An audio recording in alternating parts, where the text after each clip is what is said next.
Hi guys, welcome to December's webinar, and tonight I've got Joel Crandall on for you guys. You're going to, a lot of the stuff that we cover in the lumbar spine is going to make a lot more sense. Welcome to December's webinar, and tonight I've got Joel Crandall on for you guys. You're going to, a lot of the stuff that we cover in the lumbar spine is going to make a lot more sense. Welcome. Sorry about that. Go here. I think, have you got me on your screen, Joel? I did. I just turned you off. Cool. All right, we're good to go. So, as I said, Joel's been a big mentor of mine, especially when I got him over in Voila last year. He's simplified a lot of stuff, and certainly, you guys have seen the impact on unless we understand respiration, we've got no business muscle testing really, because we're going to get a lot of false positives, which you've seen all on the lumbar spine ones. So I'm going to hand it over to Joel, and he's going to go into it in a little bit more detail about the pressure systems of the body, and then, as I said, we'll cover it in a little bit more detail. So Joel, thanks very much for joining us tonight. Thank you, Dave. It's an honor and a privilege to be here with you. You are a rock star over there in the UK, so I'm happy to be here and help you out with some of your athletes that we've had some fun with. But one of the things I want to talk about is, as you brought up, was with muscle testing and stuff. If the person's not breathing, then you're not really doing any muscle testing. And you see it a lot with athletes and in movement. Yeah, sure, they can do the movement just fine, but they're not breathing while they're doing it. And that is causing and creating a movement dysfunction, okay, because they're not being efficient. When what you're going to find is those athletes are going to get hurt. You're also going to find that they're not going to have the endurance for the entire length of the performance. So I know with your rugby games, I believe they're 45-minute halves. Is that correct? Yeah, 40 each half. Yeah, 40-minute halves. So by the time they get to the end of the first half, they're wiped out, and then they get halftime to recover again, and then about halfway through the second half, they're wore out again if they have to compensate a lot. So a lot of what I talk about is what I call the true core. And it has nothing to do with muscles, because muscles are not your core. If you are teaching your clients to breathe, the crocodile breathing, stuff like that, to be honest, you're wasting your time, because you can't teach breathing, you can just restore breathing. And it's kind of what I come up with the Voila method, is getting them to be efficient again, getting the body structure back into alignment so the body will just start breathing again on its own. And that's when the person can become efficient. And this is where you see true strength happening. I had the privilege and opportunity to work on a power and Olympic lifter this week. So it was perfect timing for this webcast. And I've always wanted to work with one. He weighs about 220 and squats about 495 for 3. So it's pretty impressive numbers that he can pull, and he's going to be going higher for some competitions. But what was amazing about working with him is his core totally worked. And I think the key to the core is the pressure systems. And this is what I really talk about. So everybody knows about the diaphragm, and as you breathe, the broad diaphragm drops down, and so does the pelvic floor. So they'll drop down together as you inhale.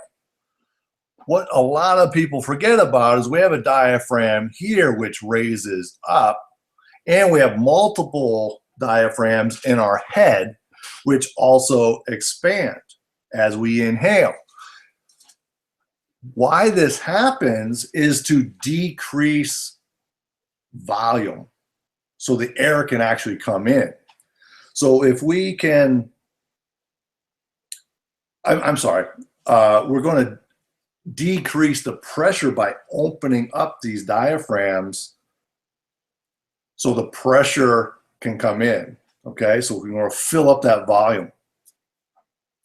When we exhale, these things actually push back together to increase the pressure, decrease the volume, and that's what has us expel our air. There's a key to this, and it's what we work with, and voila, is a spheno-basilar joint, which is the sphenoid. It's this beautiful butterfly shape we got here, and the occiput. And right where they come together is the spheno-basilar symphysis. And this is what I call the hard valve of the diaphragm system. So as we inhale, it opens. And as we exhale, it closes down. And this is where you get that hard lock. So typically with our athletes that have been hit in the head, this may get stuck open in some sort of a torsion, and there'll be a pressure leak. So it'll be like air leaving a hose. On the other end of that spectrum, we have the sacrum and the coccyx, okay? So what happens here is as we inhale, we get that anterior tilt. This is allowing the pelvic floor to drop. And as we exhale, the coccyx comes in, the pelvic floor can tighten. This is what I call the soft end of the pressure system or the valve. So this is, more of a muscular system. So when people are saying that they have a pelvic floor dysfunction or issue, typically the problem is they're either stuck in anterior tilt and they can't posteriorly tilt, or it's the spheno-basilar joint that is stuck open because they can't close it. So what it looks like as you inhale, you'll see that coccyx is going to come out as the sphenoid tips forward. As you exhale, they come back in. And this is where the true core is, right there. As you exhale and you're able to posteriorly tilt those hips and get that spheno-basilar joint to close, now the pressure is locked in and it cannot escape, okay? So when athletes are being told by their trainers to hold their breath or lock down, they're actually causing a dysfunction. Because if you can control the spheno-basilar joint and the tipping of the pelvis, like this Olympic lifter can, your strength just goes through the roof. Because he has this internal core pressure. And there's no leaks in the system, okay? That make sense, Dave?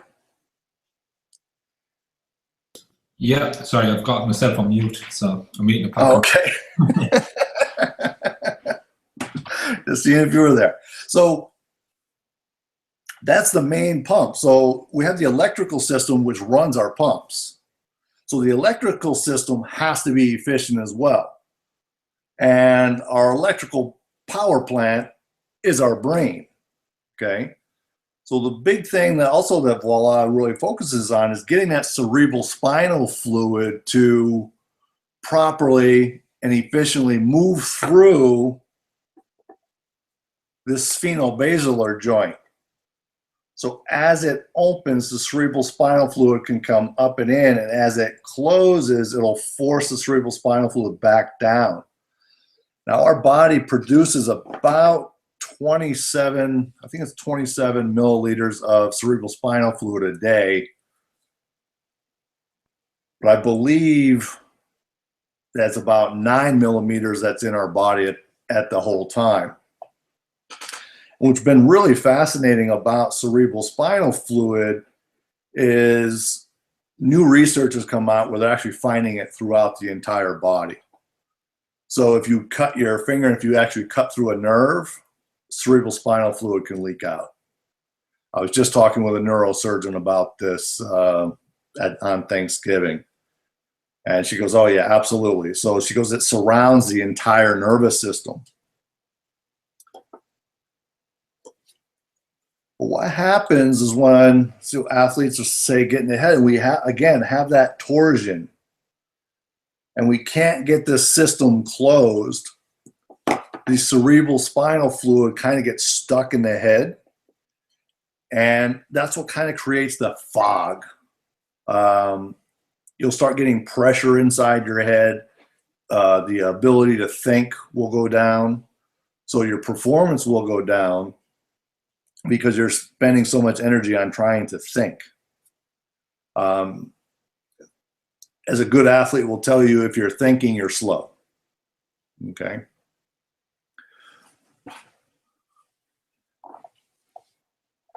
So with this, so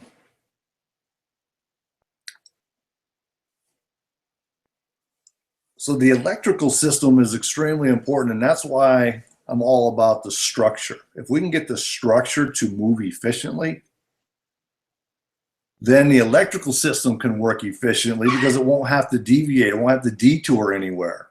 Okay, so that's where you're going to get your efficiency from, and your strength. If you can get someone to spheno-basilar joint to close, you can push on them, and they'll just stand there and they're like, what are you trying to do? Because their system is closed. They don't have to exert any muscular strength whatsoever. Okay. Now the lungs obviously are a big part, and the heart is a big pump. And that's obviously one everybody knows about. So that's your blood pressures and stuff like that. So my feeling is, if you can get this spheno-basilar joint to close and open efficiently, it actually changes the blood pressure, because now your heart doesn't have to work as hard, doesn't have to pump as hard to try to get through the blood-brain barrier. Okay. So this is a really important system, because this is our cardiovascular system. And the cardiovascular system and our brain are the two most protected areas of our body. So that's why, for me, I think it's the most important areas to work as a body worker and as a physiotherapist. Because if these two areas are compromised in any way, then the body is going to have to make a correction. It's going to have, you'll have a dysfunction, is what people like to say.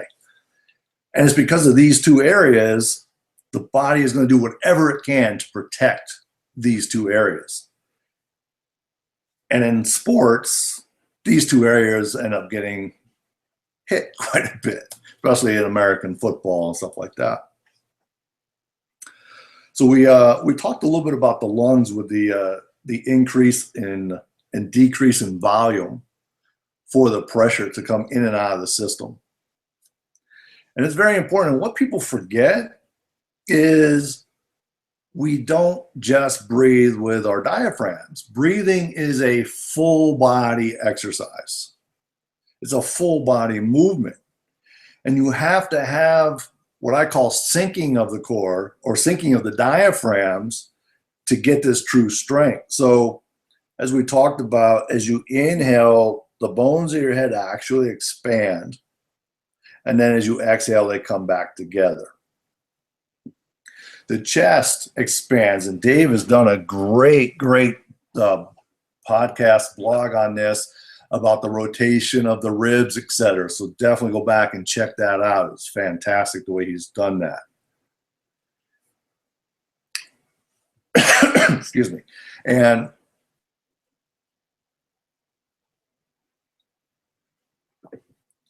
so if those lungs aren't expanding properly, then, and I think Dave's got a great video coming up here where he's showing the movement of the diaphragm, expansion of the lungs. Yeah.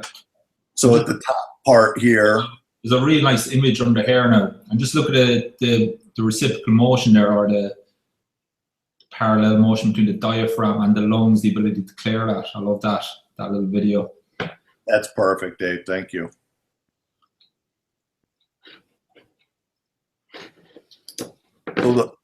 you have to have the pelvic floor in sync with that diaphragm, as well as the cranial bones of the head in sync with that diaphragm as well.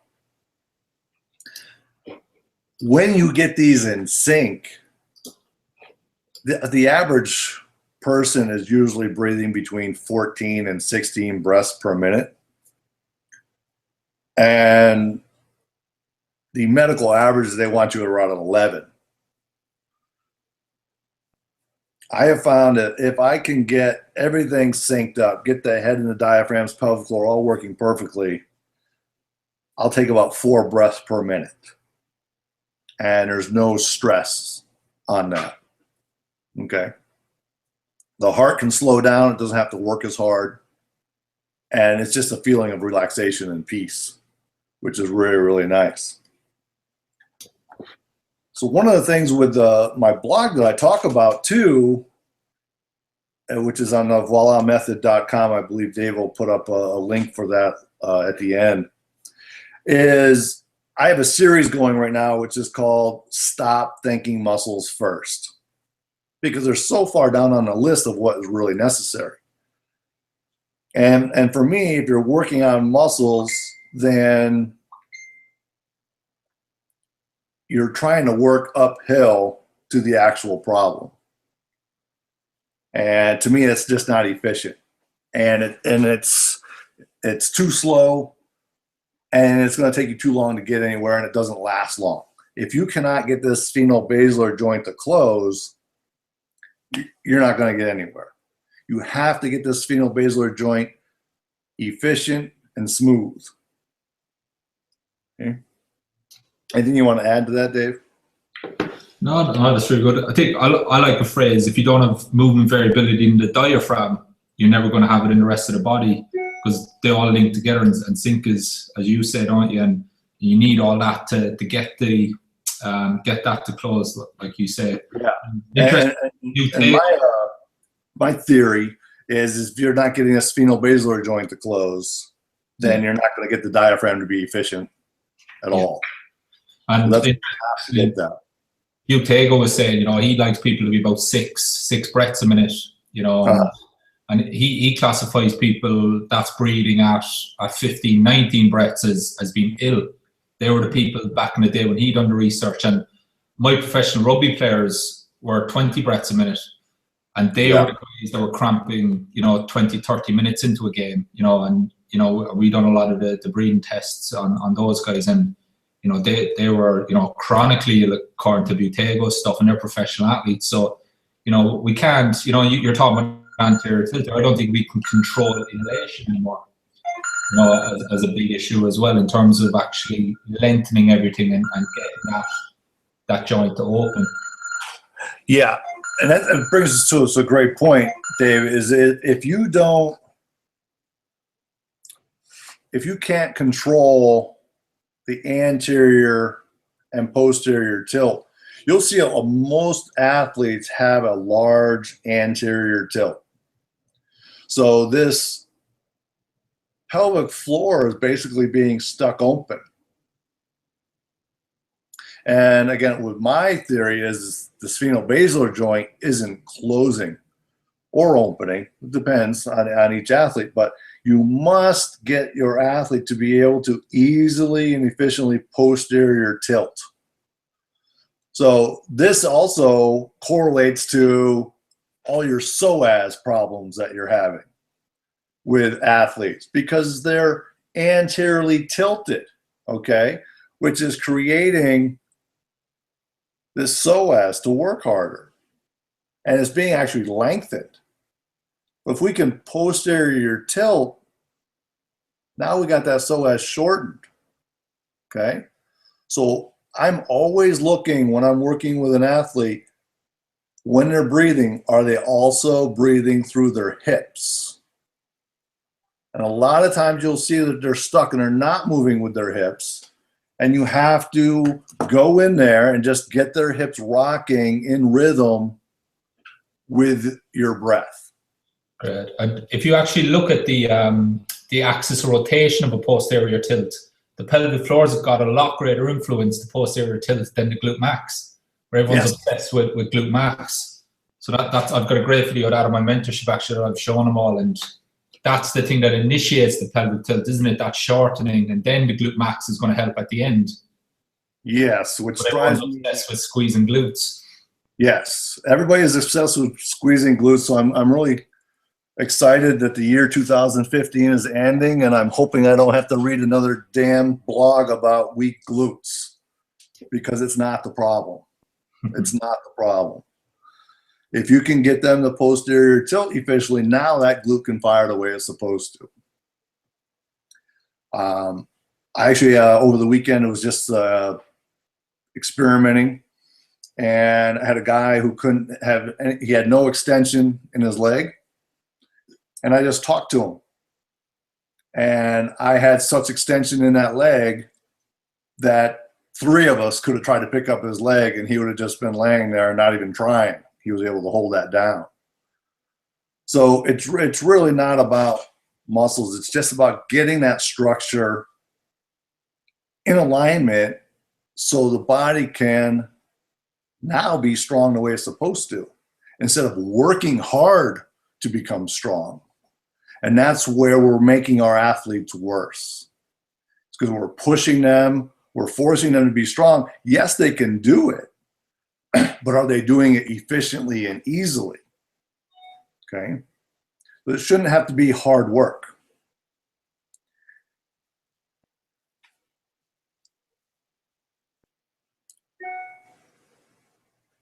Also, along with the hips, is you have the foot, okay? As you inhale, the foot dorsiflexes, and as you exhale, it plantar flexes. Now, I know I'm using my hand, but it's a different structure, but I'm not gonna put my foot up here in the screen, but but you also have to look at that structure when they're breathing, when they're on the table. So I'm going to go back to if you're just doing your crocodile breathing and you're having them laying face down and you're looking at can they expand sideways in 360 degrees, well, is their head expanding? Is their chest expanding? Are their hips rocking anterior, posterior the way they're supposed to? Are their ankles moving the way they're supposed to? These are all the things you have to look at with breath, because it's all part of the pump system for our breathing. So you could sprain an ankle and it can throw off your breath. Okay? It will throw off your movement. So, anything you'd like to add to that, Dave? Yeah, just to go back to the movement variability again, we've lost the ability to move through our feet. You know, and the worst cue that I see these days is weight on your heels. You know, and because when we come up and the knee starts to straighten, the weight needs to transfer through, which is, you know, all those mechanoreceptors in the joints again. That's all feeding forward, isn't it? To engage. And you look at Olympic lifting with weight distribution. Those guys are lifting massive weight, and they have to do that efficiently. And look at weight distribution. You know, those guys aren't silly, but we're rigid these days, aren't we, with our heels, basically, because we're stuck in one phase. Very, very much so. And part of that being stuck in that phase is because the pelvis is stuck in that anterior tilt. So now the ankle has, you know, we only got 15 degrees or so of dorsal flexion there. Well, if you're posterior tilted, well, how much further are you going to be able to dorsal flex that foot? One thing that people forget about movement, and one of the big things I've been seeing lately, and it's driving me bananas, is you must, you know, conquer the transverse plane in movement. It makes no sense to me because movement is three-dimensional. You have to have all three in 3 dimensions equal. Now, one will be higher than the other for which particular movement, but to go forward, what do I have to do? I have to push backward. So it's not an anterior plane movement, it's an anterior and a posterior plane movement. And there's going to be a movement side to side, so there's a transverse in that as well. So it's an XYZ axis. And this is what people are forgetting. They're thinking, oh, it's only an x-axis, or it's only a y-axis, or it's only a z-axis. We're three-dimensional. We're not cartoons, okay? So everything you do is a three-dimensional movement. I don't care if it's a squat. The first part of that squat is what? That hip is rocking back. Now you got to worry about, am I going to fall sideways? So you're controlling the transverse movement, okay? Everything is a three-dimensional movement. We have to look at things in 3 dimensions. And I've just been feeling lately that we've been stuck in looking in 1 and 2 dimensions instead of in a 3-dimensional field, which is how we move. We got a little off topic there of our pressures and pumps, but I really think that that's important. Yeah, massively. To get that covered, because too much information is coming out, and it's just like, why? All it takes is a simple little thought to think, and you realize that, you know, movement happens in every direction. We breathe in 3 dimensions. We don't breathe in just 1 or 2 dimensions. So we have to open up our eyes just a little bit more and look at the bigger picture. And also, if we can really focus on getting the sphenobasilar joint to open and close, get those diaphragms to drop and close, get that anterior tilt and posterior tilt opening efficiently, it makes our job so much easier because all the dysfunctions fall to the wayside. And now you can really work with your athlete and get them more efficient. And you can get them off your training table. Yeah, that's important. I think it's integrating the breath with the movements as well is massively underrated. We're rigid these days, you know, and fair enough, I accept with maximal lifts, we need to be, you know, that's fair enough. But a lot of that's going to happen anyway. But certainly, you know, lower rep maxes higher rep maxes, there's a great opportunity to train the synchronization with the pressures in the foot, with the movement of the pelvis. And we're not taking that opportunity, are we? No, we're not, David. And I think that's it's an issue because we've been taught, we've been trained, we've been ingrained. Now go lift.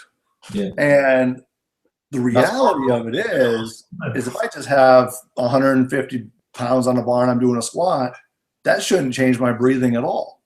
I should just be normal breathing in and out as I move. I should not have to inhale, hold my breath, drop into the squat, and then exhale to come up. When I do in my training, I constantly am breathing. I never, ever try to hold my breath unless I'm going for a very heavy lift. But at my age, I'm never going for a very heavy lift anymore. So definitely, if you're going at 90 to 100%, absolutely, you're going to have to hold your breath to get that little extra.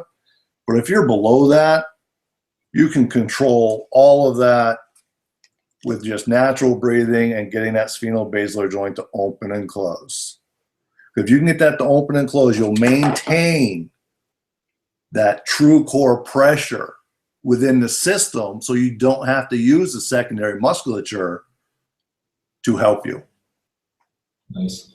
And I think a lot of people, I'm integrating a lot of my programming at the moment, of my rehabilitation, with non-sport athletes, and we can't control the inhalation.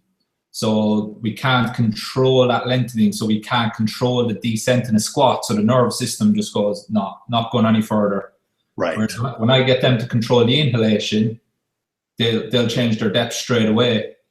And then because you're synchronizing, the neurology is getting there, and then we're making some big changes. The foot pressures naturally start happening, and everything starts to come together very quickly. Because our brains know this. We just need to remind it, don't we? Because we live in a world now where, as you said, we're breathing twice as much as we're designed to breathe. There's stresses, there's foods, that we're just breathing too fast, really. And I like to use the analogy of the balloon. So if you take a big breath in, all that's going to happen is that to the lungs, where if it's a slow and steady,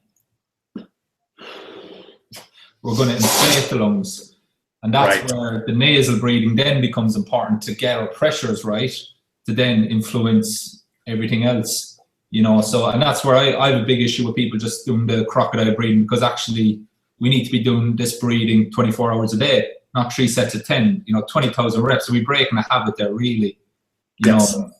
And that's where we need a little bit more knowledge.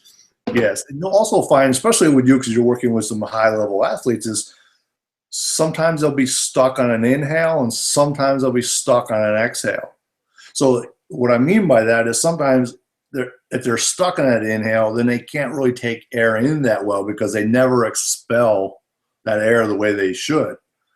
And that can happen from, a hit or a scare, and the nervous system is locked in that one position. So we have to teach them, and it is safe to be able to move in all these positions and breathe at the same time. Yeah, absolutely. See that a lot. Yeah, we see that a lot with our athletes because they hold their breath when they're you're working with rugby players, so they'll hold their breath as they're taking the shot. Yeah, as they're getting the hit or making the tackle. Yeah, and like pre-season now for rugby league players, it's pre-season. They're all in respiratory distress. You know what I mean? Their nervous systems don't know what's going on. They've been absolutely pounded. They're doing hills. They're doing silly stuff, which is part of rugby league, unfortunately. And it's part and parcel of it. But their nervous system doesn't know that they're playing rugby league. That just knows it's getting attacked pretty much. So it's perceived threats, and it's handling it what it knows best, really. Which is why unless we get this stuff, we take them out of fight or flight, we get them synced up again. We're pissing against the wind, so to speak, with muscles, really, aren't we? We really are. We really are. And so. And that, for me, is once you get that sphenobasilar joint to close, now you can get the nervous system to relax. Because the brain and the heart are the two biggest spots. So if we can get those to say, hey, you know what? This is okay. I'm not in danger here. Now we can get their nervous system to settle down, get them out of autonomic distress. Now they can be more alert. They can think while they're on the field. They can make moves on the field to where they're not going to get injured, and they'll be more efficient. Yeah, and we can teach them how to squat properly then, because they can listen and understand, which a lot of our athletes, they can't listen. Correct, because they're in that fight mode. Yeah. So listening goes down the window. And you see this, I see it when I'm going out and I'm teaching these seminars. People are having difficulty listening because they are stuck in this mode. And so that they just can't hear anything. And no matter what you say, they don't hear something different. But, that's why we're out there teaching this stuff, is to get the nervous system to calm down, get the joints of the body to work efficiently. Now you can work with muscles. Now you can get them stronger.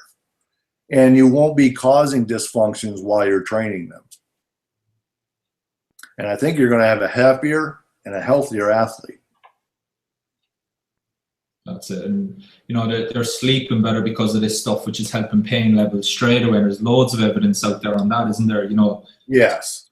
It's always the first question I ask my athletes or anyone that I'm working with. How'd you sleep? Because if they're not sleeping, they're not recovering. Yeah. So sleep is huge. That's why we got to get that breath all right. Get them, so they're comfortable laying down too, which is a big, big issue. Yeah. And Lois talks about the diaphragm being the only muscle that's working in true REM sleep. Yeah. But no, it's interesting. And I think if you get that sleep right, our jobs are a lot easier, So much easier. Happier coming into you, you know what I mean? So 3 sets of 10 versus 7-8 hours. And I picked up a nice one from Dara. He's like, his question is, do you feel well rested when you wake in the mornings? Are you ready to go, or do you need 10 minutes to get going? That I like that question. And very often I get that. Yeah, I take a few minutes to get going. I feel stiff, etc. Mm-hmm. Yep. And I just, like I said, I'll go back to the power and Olympic lifter. He was waking up in the middle of the night because he was having so much pain in his wrist. And it was all because he couldn't side bend and rotate his head. And once I got so he could side bend and rotate his head, he didn't feel like he had to crack his neck or move anything. And then he went out and busted his 90% max. You know, so now he can sleep through the night, he can recover, and now he can go have a great training session. So I think this is all very important. So the Voila method is all about the spheno-basilar joint and the other keystones in the body. So if I could plug myself, Dave, come to one of the seminars and we teach you how easy it is to get that spheno-basilar joint moving and functioning. And it's pretty simple. And people feel a big difference immediately. That's the nice thing about it.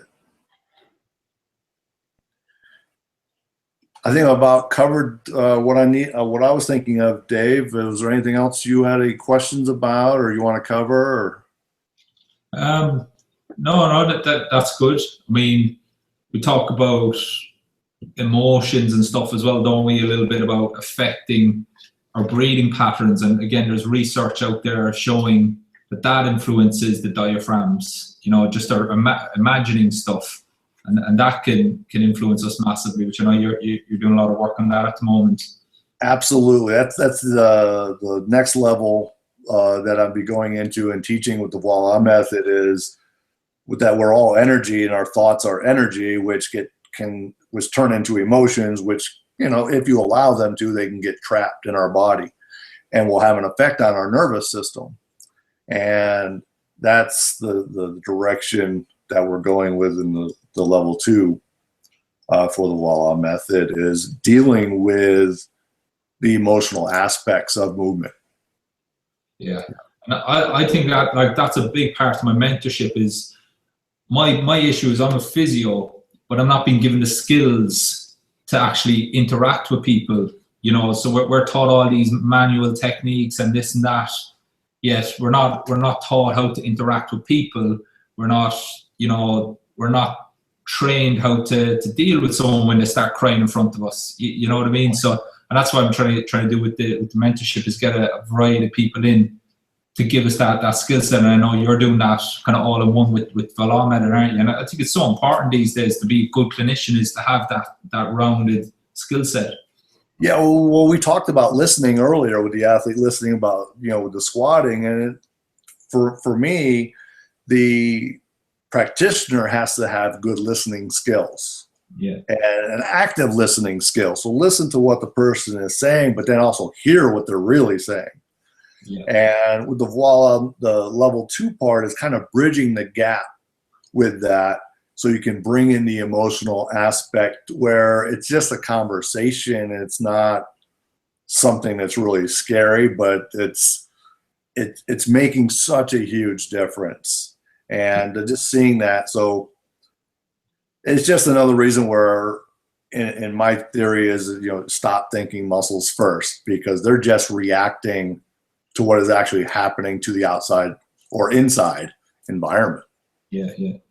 I said that subjective history, that's got the answer to why there's a perceived threat, you know, or the subconscious is perceiving the threat. And if we ask better questions, we get better answers, don't we? Yes, we do. Yes, we do. So, no, that's great, Joel. As I said, I think hopefully now the guys will be able to implement a little bit of that into the stuff that I've gone through with them this week, and how to integrate it into the rehab side of it as well, and why I'm doing what I'm doing with my rehab. I think that's going to clarify a lot. As I said, you're doing an amazing job, Dave. And then whoever is in your mentorship program, I tell everybody, I'm like, you got to be following this guy, get on his program, and really, because you're doing such an amazing job out there. I think you're so much farther ahead of the field than you give yourself credit for. And the fact that you're giving, you're giving your expertise, and you're bringing other people in to just expand these young minds of physiotherapy. My God, we're going to have a great crew coming up through, you know? Yeah, that's it. I mean, like my mentorship, I've got people that on the internet, they seem to contradict each other, but what actually happens when you hear them speak and you get it from the horse's mouth, they're all saying the same stuff. But we're just getting these snippets on the internet, and people are making assumptions.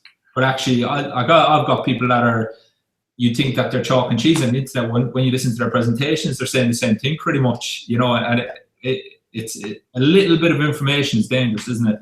It is. That's the hard thing about, you know, the way things are now. With Facebook and internet is you can't write a dissertation on things. You can't sit and talk for an hour because no one's going to listen. But so you are only getting snippets, and then they take that information into their way of thinking, and then it doesn't fit. But if you just think a little bit differently, I love that that's your tagline, I believe, for pro sport therapy. Yeah. Isn't it? Is we think differently. Yeah. And to get them to think just a little bit differently, then it totally makes sense to them. Now they can open up a new world for themselves and really, really help their people, help their clients. So that's why I think you're doing a great job. I'm really looking forward to coming over this summer, spending some time with you again, end of June, beginning of July. So I'm really looking forward to that, Dave. Yeah, so you got a level 1, don't you, in the UK? Yeah, we have a level 1 in London, or Dave, you'll have to probably help me with the pronunciation. Is it Cirencester? I'm not sure. I can't remember. Just outside of London. Outside of London, yeah. And then we'll be in Huddersfield. Yeah. July 1st, 2nd, and 3rd. Yeah. And then we'll go to Cork, Ireland, the 9th and 10th. Perfect. That's good. Keith, that's great. Yes. I'm back for that. That's where I'm from. That's right. We'll have to bring you over for that one. Yeah.